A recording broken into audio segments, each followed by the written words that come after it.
আজকে প্রথমেই খাওয়া শুরু করেছি হচ্ছে একটা শাকভাজি দিয়ে। এটা মিক্সড একটা শাকভাজি ছিল, মানে ২-৩ রকমের শাককে একসাথে করে তারপরে আম্মু ভাজি করেছিল। এই শাকভাজিটা দিয়ে খেতে এত মজা লাগছিল, মানে কয়েক রকমের সবুজ শাককে একসাথে ভাজলে যে এত মজা হতে পারে এটা খাওয়ার আগে অ্যাকচুয়ালি বুঝতে পারিনি।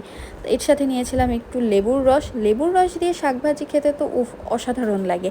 তো শাকভাজি দিয়ে খাওয়া দাওয়া করার পর আমার খুবই পছন্দের একটা খাবার, সেটা হচ্ছে গরম গরম মিষ্টি কুমড়া ভাজি।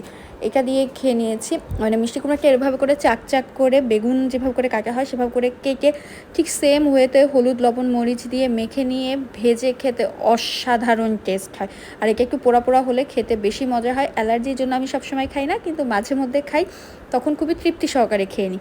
এবং এরপরে নিয়ে নিয়েছি হচ্ছে মাটন। আজকে মাটন করেছিল, এবং আমাদের বাসায় যে কোনো ধরনের মাংস মানেই হচ্ছে আলু দেওয়া হয়। আলু দিয়ে ঝোল দিয়ে করলে খেতে খুবই মজা হয়। তো খুবই মজা করে আজকের প্রত্যেকটা খাবারকেই খেয়ে নিলাম। আলহামদুলিল্লাহ সব কিছুর